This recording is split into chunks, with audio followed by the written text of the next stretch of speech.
Kailangan kong kumpiskahin tong dala mo. Nakalagay yun sa batas namin. Hindi ka pwede magdala nito.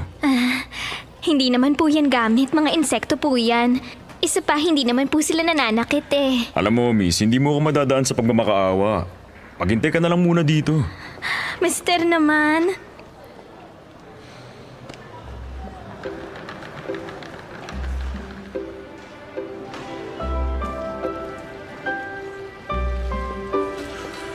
Sir, bawal pong manigarilyo dito. Doon na lang po kayo sa labas. Alam ko.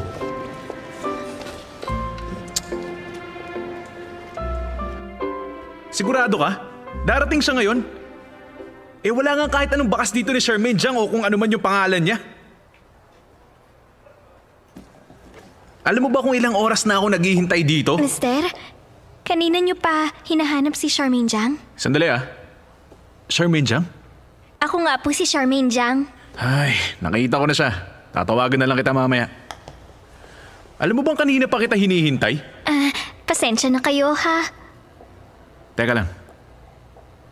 Talaga bang ikaw si Charmaine Jiang? Oo, ako nga talaga. Nagmedyas ka sa ganyan sapatos?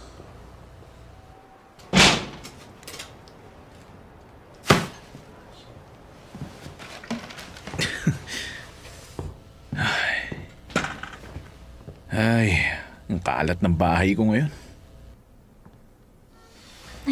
Ay, titignan ko kung may makakain.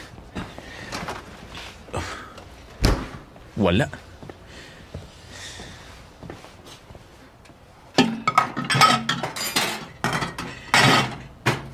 Nilalamig ka? Hindi, ayos lang ako. Ganito kalamig sa Yunbyon pag taglagas, kaya sanay ako sa temperatura.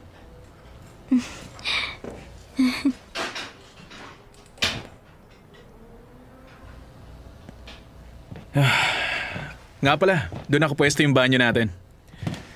Tapos, dito yung sabitan ng mga damit. At doon. Yung nasa picture na nakasabit, ikaw ba yan, mister? Makinig ka sa akin kapag may sinasabi ako sa'yo. Oo, pasensya ka na. Sumunod ka. Yan ang magiging kama mo. Paano ka naman, mister? Doon na lang ako matutulog sa sofa. Sa'yo na tong kama.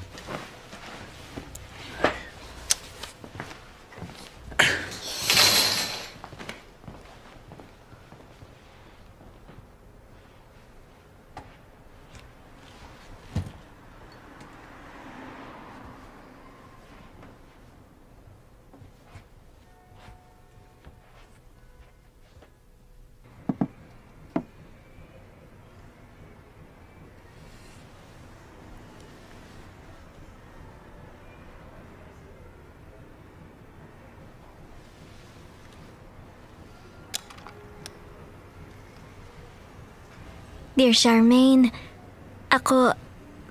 Papatay na yung ilaw.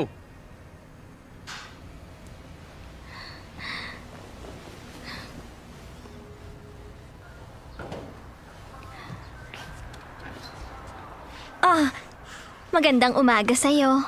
Anong ginagawa mo? Ako... Naglilinis lang. Sino nagsabi sa'yong hawakan mo mga gamit ko?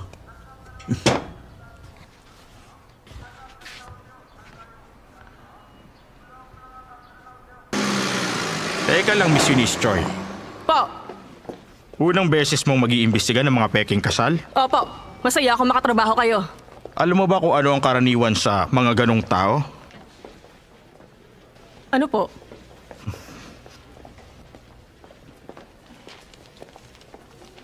Nakikita mo yung lalaki sa bandaron. Yung nakaupo na may katabing batang babae sa kaliwa.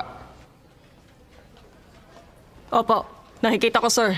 Sa itsura pa lang ng lalaking yun, mukha na siyang tuso, hindi ba? Siguradong peki ang kasal niyan. Tingnan mo silang mabuti.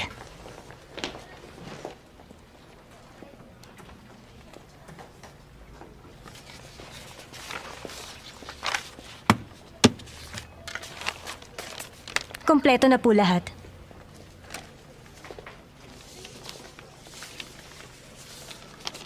Salamat po.